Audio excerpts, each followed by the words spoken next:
তাহলে আবার বিবির ক্ষেত্রে আসি বন্ধু। অনেক বিবি দেখা যায়, অনেক স্বামী দেখা যায় বিবিকে মোহরানা দেয় না, তার ঠিকানা করে নিল জাহান্নাম। বলে হুজুর আপনি পারছেন না, কি করতেছেন না? সত্যিকারের বিবি যারা, সত্যিকারের স্ত্রী যারা, স্বামী যখন বলবে বিবি রে আমার জীবনে আমি অনেক বেশি দৌলতের মালিক হতে পারলাম না রে বিবি, আমি তোমাকে এইটুকু দিয়ে দিলাম, তুমি এইটুকুতে সন্তুষ্ট হয়ে যাও, বাকিটা তুমি আমাকে ক্ষমা করে দাও, হাসি খুশি ভাবে আমাকে দায় মুক্ত করে দাও। সত্যিকারের বিবি সে আগে স্বামীকে ক্ষমা করবে। জোরে জোরে কোন ঠিক না বেঠে? কারণ সত্যিকারের ন্যায় সৎ নারীদের কাছে পৃথিবীর শ্রেষ্ঠ নিয়ামত হলো তার স্বামী। কিন্তু আপনি আবার বউয়ের সাথে বেয়াদবি কইরা রাত্রে বন্ধুদের সাথে আড্ডা দিয়ে যায়, অন্ধকারে বউকে ধরে মারবেন, আবার বলবেন আমার বউটা বেয়াদব, তাহলে আপনি গ্রহণযোগ্য নন। ও বন্ধু, আবার কোন কোন বিবি আছে মোবাইলের মাধ্যমে সেটিং করে, কথা বলে না? এখন তো ফেসবুক নামক অসভ্য একটা সেক্টর চলে আসছে, ওইটার মাধ্যমে অন্য পুরুষের থেকে আসক্ত হয়ে রাতের অন্ধকারে যখন মোহরানা দিয়ে বিবিকে ঘরে নিয়ে গেল, রাতের অন্ধকারে ক্লান্ত শরীর নিয়ে একটু হাসি খুশি ভাবে বিবির সাথে নতুন নতুন ভাবনা শেয়ার করতে চাইলেন। কথা বলে কেন? নতুন নতুন ভাবনা শেয়ার করতে চাইলেন, কিন্তু বিবিটা স্বামীর ডাকে সাড়া না দিয়ে মুখটা ঘুরিয়ে উল্টো দিকে মুখটা করে সারা রাত পার করে দিল। স্বামীও মনে মনে কষ্ট পাচ্ছে। আমার রাসূল বলেছেন এই সমস্ত অভিশপ্ত বিবি যারা আছো তোমরা শুনে রাখো, স্বামী যদি সৎ হয় বিবির জন্য বড় কিয়ামত। সারাটা রাত ওই বন্ধু, ও বন্ধু, সারাটা রাত আপনার ফেরেশতারা এসে ওই নারীটাকে লানত দিতে থাকে। জোরে জোরে কন্না নাউজুবিল্লাহ। তার মানে স্বামীকে খুশি না করলে বিবির জন্য জাহান্নাম। আবার কোন স্বামী যদি বিবিকে খুশি করতে না পারে তার জন্য বরাদ্দ জাহান্নাম। এই জন্য দুজনের পথ চলা হতে হবে অত্যন্ত বিবেচনা কম ব্যক্তিদের ন্যায়, ঠিক কিনা বলাই? আবার রাসূল বলেছেন মেয়েকে সময় মতো, সবচেয়ে বড় নষ্ট সময়, সবচেয়ে বড় বিপজ্জনক সময় হলো বর্তমান সময়। চাচা কি বলেন? এখনকার বউরা ভদ্র না অভদ্র? তোমার কথা কন না কিল্লাই আর বড় ঘড়ি কম। এখনকার মেয়েরা ভদ্র না অভদ্র? ম্যাক্সিমামই অভদ্র। সবাইকে অভদ্র বলা যাবে না, এত ভদ্র মেয়েও সমাজে আছে রে। ওই মেয়েটাকে সম্মান করার মানুষ এই সমাজে খুব কম, কারণ ওই মেয়েটার গায়ের রং একটু কালো। কথা বুঝেন নাই? এখনকার ছেলেরা ম্যাক্সিমামই ভদ্র না অভদ্র? ম্যাক্সিমামই অভদ্র। এত ভদ্র ছেলেও আছে রে। আপনারা বলেন শাহাবুদ্দিন ভদ্র না অভদ্র ছেলে? যদি অভদ্র ছেলের দ্বারা কখনোই এমন নুরানি জলসা সাজানো হয় না। সমাজের মধ্যে ভদ্র যে ছেলেগুলো আছে এই ছেলেগুলো একটু গরিব। এই সমাজের মানুষ এই গরিব ভদ্র ছেলেগুলোকে মূল্যায়ন করে না, বেয়াদব স্মার্ট হ্যান্ডসামদেরকে খুঁজে বেড়ায়। কথা বলেন না কেন? এটার কারণ কি জানেননি বন্ধুরে আমার? আমার আল্লাহ সর্বপ্রথম আদমকে সৃষ্টি করেছেন। কাকে? আদমের পাঁজরের হাড় থেকে জান্নাতে মা হাওয়াকে সৃষ্টি করেছেন। আদম ঘুমন্ত অবস্থা থেকে চোখ মেলে চাইয়া দেখলেন অপূর্ব সুন্দরী মা হাওয়া। আদম ও মা হাওয়ার দিকে প্রেমের নজরে তাকায়। মা হাওয়াও বাবা আদমের দিকে প্রেমের নজরে তাকায়। আমার চাচা হাসে। আলহামদুলিল্লাহ বলেন, আরো জোরে বলেন। প্রেমেরই বাজারে কে যাবি চল রে, আমিও যাব তোর সঙ্গেতে। বলেন প্রেমেরই বাজারে কে যাবি চল রে, আমিও যাব তোর সঙ্গেতে। প্রেম সারা হৃদয় হলো মরুভূমি, আর এই প্রেম যার চিনায় আছে রে বন্ধু, এই হৃদয় হলো পুরো সবুজ শ্যামল। জোরে জোরে করুন সুবহানাল্লাহ। আর জোরে। আপনাদের মনে আসেনি ইব্রাহিম আলাইহিস সালামকে আগুনে ফালাইছে নমরুদ? পৃথিবীর মানুষ দেখেছে আগুন, কিন্তু ইব্রাহিম খলিলুল্লাহ যাইয়া দেখছে ফুলের বাগান। আজ भी हो जो इब्राहिम का इमा पैदा अग कर सकती है अंदाजे गुलिस्ता पैदा।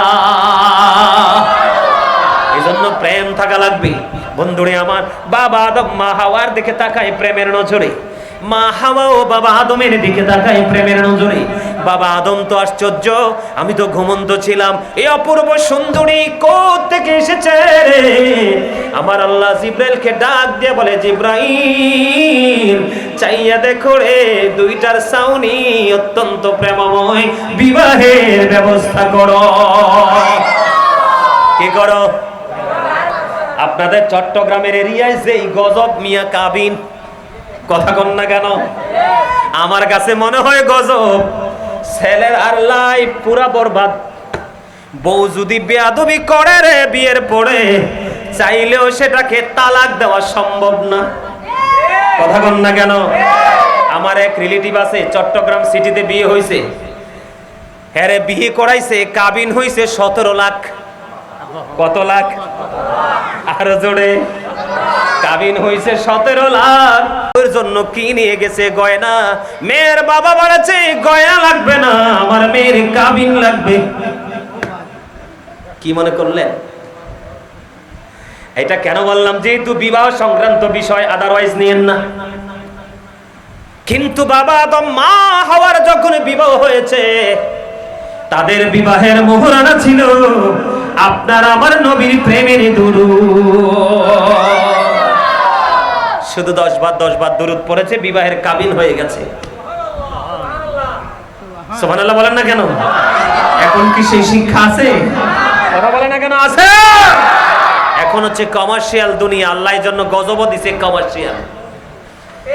অসুস্থ, করোনা ধরা পড়ছে, শুধু ডাক্তারের কাছে নিবে, দরজা অতিক্রম করার আগেই নাই, শেষ। কারণ কি লাভ হবে আমি অন্যজনকে দোষে, সব পেয়েছি আমি আমার আপন কর্ম দোষে। কাউকে দোষ দিয়ে লাভ নাই, তো আমার কর্মই তো ভালো না, আমার চরিত্রই তো ভালো না। আমার চরিত্র হওয়ার কথা ছিল গুড ক্যারেক্টার, কিন্তু আমি ক্যারেক্টারলেস। নাউজুবিল্লাহ বলেন। এটার জন্য দায়ী বাবা মা।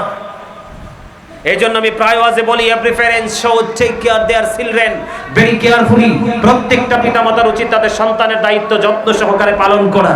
আর আমরা সন্তান হিসাবে আমি যদি বলি, we should obey our parents, আমাদের প্রত্যেকের উচিত আমাদের পিতামাতাকে মান্য করা। কারণ paradise of the child under the feet of the mother, মায়ের পায়ের নিচেই সন্তানের জান্নাত। জোরে বলেন না সুবহানাল্লাহ। এখন মা বাবাই তো মাতাল, সন্তান ভালো হইব কেমনে? আল্লাহ রাসূল বলেছেন, আদিবু আওলাদাকুম আলা সালাতি হিসানি হুব্বি নাবিকুম ওয়া হুব্বি আহলি বাইতিহি ওয়া আলা কিরাআতিল কুরআন। রাসূল বলেছেন, তোমরা তোমাদের সন্তানদেরকে তিনটি বিষয় শেখাও। একটা হলো হুব্বি নাবিকুম, teach the love of the prophet, নবীর প্রেম শেখাও। ওয়া হুব্বি আহলি বাইতিহি, টিচ ফ্যামিলি লাভ, নবীর পরিবারের ভালোবাসা শেখাও। ওয়া আলা কিরাআতিল কুরআন, তোমরা তোমাদের সন্তানদেরকে কোরআন তেলাওয়াত শেখাও। আপনি বলেন এখনকার মা বাবা কি সেই শিক্ষা দিতে পারেনি? পারে না। তার কারণ বাবা মাই তো সেই শিক্ষায় শিক্ষিত নয়। আরো জোরে বলেন ঠিক না বেঠিক? বন্ধু আমার দিকে তাকান, বিবাহ করা ওয়াজিব কি? আমার কথা কন না গিল্লাই। বাবা আদম এবং মা হাওয়ার বিয়ে হয়ে গেল, মোহরানা হয়ে গেল। ও বন্ধু, অনেক লম্বা ঘটনা তাদের পড়ে। মা হাওয়া 20 বার সন্তান ধারণ করেছেন। মা হাওয়ার গর্ভে কয়বার? 20 বার সন্তান ধারণ করেছেন। প্রত্যেকবারই ডবল সন্তান প্রসব করেছেন। আদম সন্তানেরা ভাই বোনের মধ্যে বিয়ে হতো।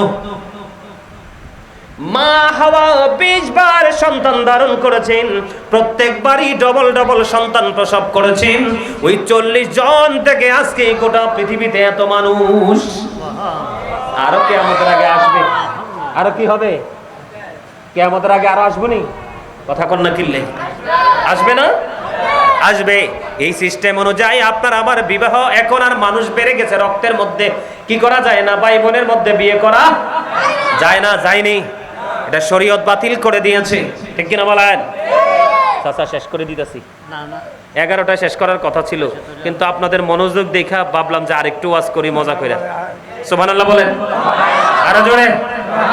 আমার ওয়াজে কি মজা লাগতেছে? কিছু শিখতেছেন নি? ব্রেনে সেটআপ দিতেছেন নি? ওয়াজ কিন্তু অত্যন্ত গুরুত্বপূর্ণ, একটা সেনসিটিভ বিষয়। একটু খেয়াল করুন আমি কি বলি। বন্ধুরে আমার, বিবাহ ওয়াজিব, বিবাহ সুন্নাত, বিবাহ হারাম। ক্লাস কয়টা? আরো জোরে বলেন, আরো জোরে বলেন। বন্ধু, একটা ছেলে অত্যন্ত সক্ষম, যৌন শক্তি তার বডিতে পরিপূর্ণ এবং অর্থনৈতিক ক্ষমতাও তার অনেক বেশি। বিবিকে হাসি খুশি ভাবে মোহরানা দিয়ে বিয়ে করতে পারবে। ওই ছেলের কোনো অজুহাত চলবে না, প্রাপ্ত হয়েছে তাকে বিয়ে করা ওয়াজিব। কারণ তার যৌবনের চাহিদা বেশি, স্পিড বেশি, কি বেশি, সাথে সাথে আর্থিক সাপোর্ট পাওয়ারও বেশি, ধন দৌলত বেশি। কোনো অজুহাত চলবে না। বাবা মার দায়িত্ব হলো তাকে বিয়ে করে দেওয়া। যদি আপনি বিবাহ করে না দেন, ওই ছেলেটাই ব্যভিচার জিনায় লিপ্ত হয়ে যাবে। আপনি আপনার ছেলেকে গ্রাজুয়েশন করাবেন বলে বসিয়ে রাখলেন, এদিক দিয়ে ছেলে বিয়ের বয়স পার হয়ে যাচ্ছে, চুল পাকা শুরু হয়ে গেছে, বয়স 30 পার হয়ে গেছে। আপনি মনে রাখবেন, যখন একটা ছেলেকে অথবা মেয়েকে সময় মতো বিয়ে দেওয়া হয়, তাদের জৈবিক চাহিদাটা কন্ট্রোলে থাকে। সুবহানাল্লাহ বলেন না কেন? নষ্ট দিকে তাদের চোখ যাবে না, নোংরা জিনিস নিয়ে তারা কখনো ভাববে না। এই জন্য বাবা এবং মাকে তাদের এই সময়টার দিকে খেয়াল রাখা উচিত। যেই ছেলেটা শারীরিক মানসিক ভাবে জৈবিক চাহিদায় পরিপূর্ণ, অর্থনৈতিক ভাবে শক্তিশালী, ওই ছেলে যে বিয়ে করে ফেলা তার জন্য ওয়াজিব। আরেকটা ছেলে আছে বন্ধু, তার যৌবনটা মাঝামাঝিতে আছে, তার জন্য বিয়ে করে সুন্নত। কিন্তু আরেকটা ছেলে আছে, অর্থ আছে ঠিক, কিন্তু তার শারীরিক চাহিদা নাই, তার শারীরিক ভাবে তার যৌবনের যে শক্তি সেটা নেই, ওই ছেলের জন্য বিয়ে করা হারাম। আরেকটা ছেলে আছে, তার বউকে মোহরানা দিয়ে বিয়ে করার ক্ষমতা নাই, বিবিকে ঘরে তুলে এনে লালন পালন করা, তার ভরণ পোষণ দেওয়ার কোনো ক্ষমতা নাই, কিন্তু তার শারীরিক ভাবে সেই অনেক বেশি শক্তিশালী, যৌবন তার শরীরে ভরপুর। ও বন্ধু, এই ছেলে এখন কি করবে? কোনো অন্যায়, কোনো জিনা, কোনো ব্যভিচার, এটা টোটালি হারাম, এটা করা যাবে না। আবার রাসূল বলেছে, ও যুবক, তুমি কন্টিনিউ রোজা রাখতে থাকো, রোজা তোমার ওই যৌবনকে কন্ট্রোলিং এ নিয়ে আসবে। আরো জোরে বলুন না সুবহানাল্লাহ। কথা কি বুঝে আসছে? আরো জোরে বলেন। এবার আপনার প্রশ্ন হলো, বিয়েটা কেমন করে করবেন? আমার রাসূল বলেছেন, তুমি পাওয়ারফুল যদি পরিপূর্ণ হও, 2 2 3 3 4 4 বিয়ে করো। এখন আমার ইয়াং যে আমার বোনেরা রাগ হয়ে যাইব, কয় এমনিতে তো হুজুররা যেই ওয়াজ করে, আমার স্বামী আমারে তুইয়া আরেকটা বিয়ে করে ফেলছে, কিন্তু বেয়াদবি কইরা বিয়ে করা যাবে না। কি কইরা? বেয়াদবি করে বিয়ে করে যাবে না। নবীজি বলেছেন, ভদ্রভাবে বিয়ে করো। 2 2 3 3 4 4, তার মানে তুমি যদি শারীরিক ভাগ, অর্থের ভাগ, তোমার হাসি খুশির ভাগ, 4 জনকে যদি তুমি সমানভাবে বিলিয়ে দেওয়ার সক্ষমতা রাখো, তুমি দুইজনকে বিলিয়ে দিতে পারলে 2টা বিয়ে করো, 3 জনকে বিলিয়ে দিতে পারলে 3টা বিয়ে করো, 4 জনকে বিলিয়ে দিতে পারলে তুমি 4টা বিয়ে করো। আজকে আমি আসার সময় শুনতে পাইলাম, আমার পরিচিত একজন মানুষ, তিনি 2টা বিয়ে করেছে। কয়টা? এক্সাম্পল কয়টা? রাত্র 12টা পর্যন্ত একটা বিবির ঘরে থাকে। এটা লজ্জার বিষয় নয়, জানার বিষয়। 2টা বিয়ে করেছে, রাত্র 12টা পর্যন্ত একটা বিবির ঘরে, 12টার পর থেকে আর একটা বিবির ঘরে। ওমা সুবহানাল্লাহ কোন না কেন? এইরকম সুপুরুষ সমাজে থাকার দরকার আছে না নাই? আর জোরে বলেন না, আছে না নাই? বন্ধু, এইভাবে যদি আপনি ভাগ করে দিতে পারেন, তাহলে আপনি 2 2 3 3 4 4 বিয়ে করতে পারবেন। আর যদি বলো, হুজুর আমি 2টাও পারবো না, 3টাও পারবো না, 4টা তো ইম্পসিবল, তাহলে আমি কি করব? আমার রাসূল সমাধান দিয়ে দিয়েছে, তুমি একটা বিয়ে করো। সুবহানাল্লাহ বলেন না? হাসি খুশি চিত্তে, মনের খুশিতে বিবিকে মোহরানা দিয়ে দাও। কি করো? আমার কথা কন না কিল্লাই? বিবিকে কি দাও? মনে রাখবেন চাচা, আপনাদের আমলে অনেক মুরব্বী বউরে মোহরানা না দিয়ে চলে গেছে। হাদিস শরীফের মধ্যে এসেছে, নবীজি বলেছেন, কোন স্বামী যদি বিবির বিয়ের পরে মোহরানা না দিয়ে যদি সে মারা যায়, কাল হাসরের ময়দানে ওই স্বামীকে জিনাকারীদের অন্তর্ভুক্ত করে জাহান্নামে ফেলা হবে। জোরে তোলেন না নাউজুবিল্লাহ। কথা কি বুঝতে পারছেন? কাবিন কাবিন কি? এটা হলো একটা হাদিস। আর একটা হাদিস শরীফের মধ্যে এসেছে, নবীজি বলেছেন, তোমরা তোমাদের বিবিকে হাসি খুশি ভাবে আনন্দ চিত্তে তুমি কি করো, মোহরানা দিয়ে দাও। বিবিটা খুশি হয়ে গেল। কি হয়ে গেল? বিবি খুশি হয়ে গেল। সাপোজ কথার কথা 5 লক্ষ টাকা গাবিন দিলেন, আপনি বিয়ের পরে বিবিকে 5 লক্ষ টাকা দিয়ে দিলেন, কিন্তু বিবি খুশি হয়ে স্বামীকে আবার রিটার্ন ফেরত দিয়ে দিলেন 3 লক্ষ। জাস্ট এক্সাম্পল, এটা পার্সেন্টেজ আকারে কম হতে পারে, বেশিও হতে পারে। আমার রাসূল বলেছে, বিবিকে তুমি 5 লক্ষ টাকা, কথার কথা বলতেছি, 5 লক্ষ টাকা কাবিন তুমি দিয়ে দিলে, বিবি 3 লক্ষ টাকা আবার তোমাকে রিটার্ন করে দিল। আমার রাসূল বলেছেন, তুমি এটা হাসি খুশি ভাবে খরচ করতে পারবে, এটা তোমার জন্য কোনো বাধা থাকবে না। জোরে কন্যা সুবহানাল্লাহ। ইসলাম কি আসলে মজার জিনিস না? আর জোরে বলেন না, মজার না? আসলে কি আমরা মজা পাচ্ছি না? এগুলো অত্যন্ত প্রেমময় বক্তব্য, মজার জিনিস। এগুলো আমাদের জানা নাই দেখে আজকে ঘরে ঘরে স্বামী স্ত্রী ইঁদুর বিড়ালের মতো সংসার করে। ম্যাক্সিমাম স্বামী স্ত্রী দেখবেন ইঁদুর বিড়ালের সম্পর্ক ভালো না খারাপ? খারাপ না চাচা? ইঁদুর বিড়ালের সম্পর্ক ভালো না খারাপ? ইঁদুর দেখলে বিড়ালে কি করে চাচা আপনি কোন তো? একবারে কাপটি মেরে ধরে, একবারে ছিঁড়ি করে খেয়ে ফেলে। ঠিক কিনা বলেন? এখনকার ম্যাক্সিমাম স্বামী স্ত্রী ইঁদুর বিড়ালের মতো সম্পর্ক। গলত তো গোড়া, এই জন্য বালানা সম্পর্ক। এখন দুটা করে রাত দিন কামড়া কামড়েন, বাচ্চাটা কি করবে বলেন তো? কামড়ি তো শিখবে। কথা কয় না? বাবা মা যদি দুষ্টামি করে, বাচ্চা কি শিখবে? এটা তো শিখবে। বাবা মা যদি ভদ্র জেন্টেল মার্জিত ভাবে চলে, সন্তান অটোইটা মার্জিত হয়ে যায়। সুবহানাল্লাহ বলেন না কেন? তাহলে আবার বিবির ক্ষেত্রে আসি বন্ধু। অনেক বিবি দেখা যায়, অনেক স্বামী দেখা যায়, বিবিকে মোহরানা দেয় না, তার ঠিকানা করে নিল জাহান্নাম। বলে হুজুর আপনি পারছেন না, কি করতেছেন না? সত্যিকারের বিবি যারা, সত্যিকারের স্ত্রী যারা, স্বামী যখন বলবে, বিবি রে আমার জীবনে আমি অনেক বেশি দৌলতের মালিক হতে পারলাম না রে বিবি, আমি তোমাকে এইটুকু দিয়ে দিলাম, তুমি এইটুকুতে সন্তুষ্ট হয়ে যাও, বাকিটা তুমি আমাকে ক্ষমা করে দাও, হাসি খুশি ভাবে আমাকে দায়মুক্ত করে দাও। সত্যিকারের বিবি সে আগে স্বামীকে ক্ষমা করবে। জোরে জোরে কোন ঠিক না বেঠে?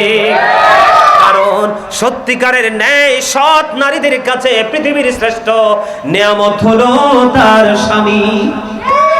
কিন্তু আপনি আবার বউয়ের সাথে বেয়াদবি কইরা রাত্রে বন্ধুদের সাথে আড্ডা দিয়ে যায়, অন্ধকারে বউকে ধরে মারবেন, আবার বলবেন আমার বউটা বেয়াদব, তাহলে আপনি গ্রহণযোগ্য নন। ও বন্ধু, আবার কোন কোন বিবি আছে মোবাইলের মাধ্যমে সেটিং করে, কথা বলে না?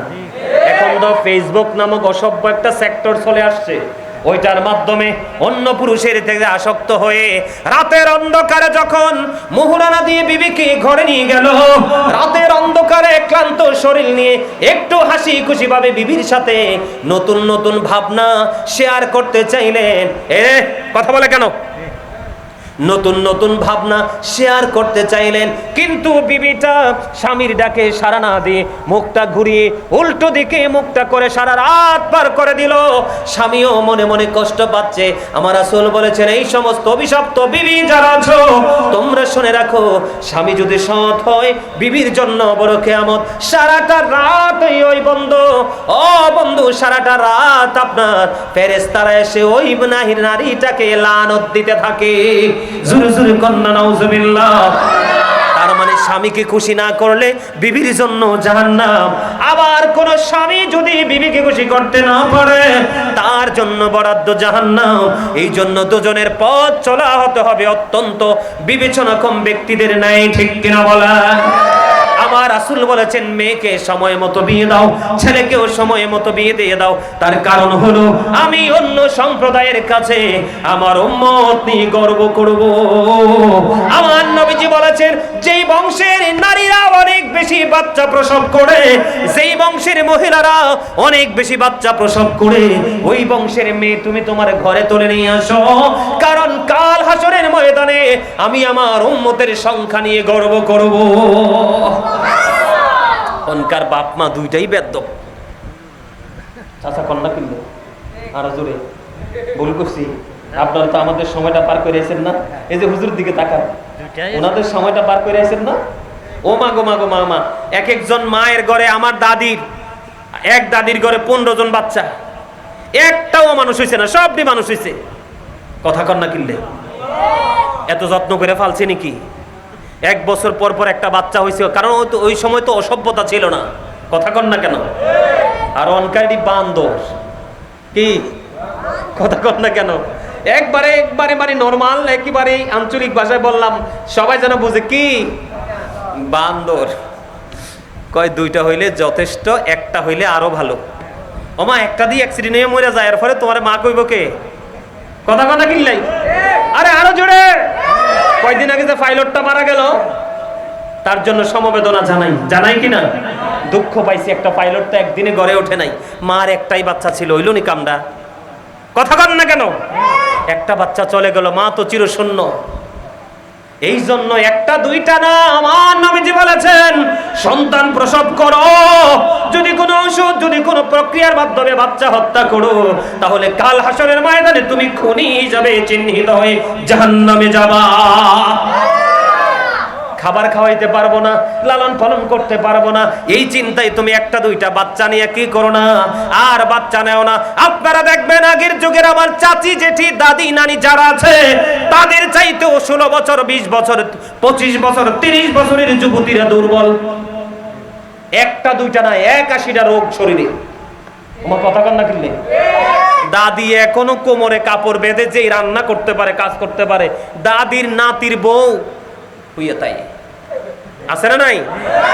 কথা বলেন না কেন? ভুল বলছি আপনারা বলেন।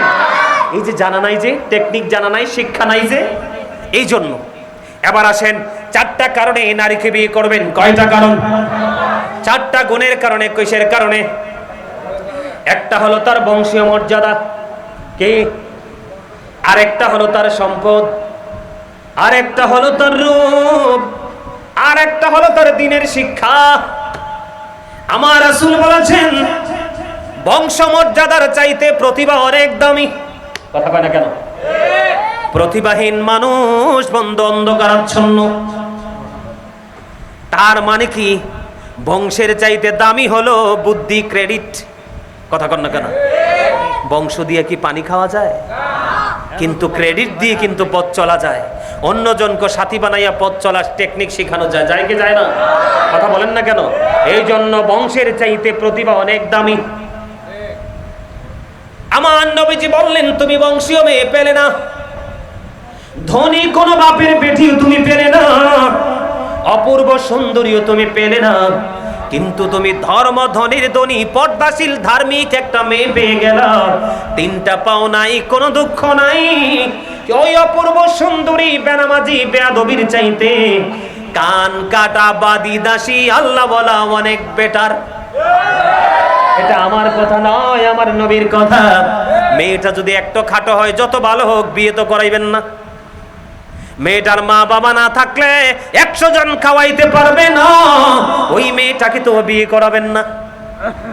আবার অনেক বড় লোক বাপে চিন্তা করে গরিব কোনো ছেলের কাছে বিয়ে দিব না, কিন্তু গরিব ছেলেটাই তো কাঁচা সোনা, হীরার টুকরা। এটার বন্ধু জীবনের মধ্যে পথ চলায় গরিবী হাল আছে, কিন্তু তার চরিত্রের মধ্যে কোনো কলঙ্ক নাই। সমস্যার সমাধান করতে হবে এইভাবে, কারণ আপনার সম্পদ একদিন ফুরিয়ে যাবে। সুন্দর কি সবসময় থাকিনি চাচা? নবীজি বলেছেন একদিন সম্পদ ফুরিয়ে যাবে, তোমার সৌন্দর্যের গ্লেজ নষ্ট হয়ে যাবে, কিন্তু ধর্মদন দিনের শিক্ষা এটা ফুরাবে না। দিন যত যাবে এটা গ্লেজি নূর হতে থাকবে। জোরে জোরে সুবহানাল্লাহ। এই জন্য আমার নবীজি বলে দিয়েছে, তোমরা সুন্দরীর পিছনে ছোট না, ধনীর পিছনে ছোট না, বংশে মর্যাদাশীলের পিছনে ছোট না। যদি তুমি ধর্মদনের ধনী পাও, হ্যাঁ বলে হুজুর বংশ, যদি বংশীয় পাও, ধনীও পাও, সুন্দরীও পাও, আল্লাহওয়ালা পাও, তাহলে তোমার জন্য বন্ধু বড় নিয়ামত। কিন্তু বাকি 3টা নাই, একটা আছে, এটাকে বউ করে ঘরে নিয়ে আসো। আগামী দিনে তোমার ঘরে আসবে শাহাবুদ্দিনের মতো আল্লাহ রাসূলের প্রেমিক সন্তান। ঠিক কিনা বলেন? আরো জোরে। আগামী দিন থেকে সেই টেকনিকে বিয়ে দিবেন এবং করাবেন তো? আর জোরে বলেন না কেন? চিন্তা করবেন তো? ধন দৌলত আসেনি দেখবেন, ধন ছাড়া তো চলতে পারবেন না। বংশমর্যাদা হলে বংশের একটা ধার আছে, আছে না? যেই পথ চলতে গেলে আগের দিনে মুরব্বীরা এখনো বংশীয় ছেলে মেয়ে খোঁজে। বংশ যখন থাকবে কথা বলতে পথ চলতে দাড়ি কমা রেখে বলবে, ঠিক কিনা বলেন? সম্মানিত উপস্থিতি, আল্লাহ আমাদের সবাইকে ঈমান ইসলামী জিন্দেগি দান করুক, সকলে বলেন আমিন। আর জোরে বলেন আমিন। এখানে কি তাবারুক দিবেন? এখানে তো মনে হয় তাবারুক তো মনে হয় নাই। তাবারুকের ব্যবস্থা আছে? ঠিক আছে। সম্মানিত উপস্থিতি, তাহলে আমরা মৃত্যুর কথা স্মরণ রাখবো। দুনিয়াতে বিপদ আসবে, আমার আল্লাহ বলেছেন দুনিয়াটা বিপর্যয়ের জায়গা, মুমিনের জন্য দুঃখের জায়গা, প্রতিকূল পরিবেশের জায়গা, কিন্তু ভেঙ্গা যাবে, ধৈর্য ধরতে হবে। তার জন্যই চিরস্থায়ী নিয়ামত আল্লাহ বরাদ্দ রেখেছেন, ঠিক না বা ঠিক? কথা বলে না? পথ চলায় সবসময় কি করবেন? মৃত্যুর কথা স্মরণ রাখবেন। আর একটা বিষয় হলো বিবাহের ক্ষেত্রে সচেতন থাকবেন, তাহলে নুরানি সন্তান পৃথিবীতে আসবে। আর একটা নুরানি সন্তান হলো পৃথিবীর বাবা মার জন্য সদকায়ে জারিয়া, এটা কিয়ামত পর্যন্ত কন্টিনিউ চলতে থাকবে। আর এই আমলই একটা বাবা মাকে জান্নাত পর্যন্ত পৌঁছে দেবে। আল্লাহ আমাদের সবাইকে ইমান ইসলামী জিন্দেগি দান করুক, সকলে বলুন আমিন।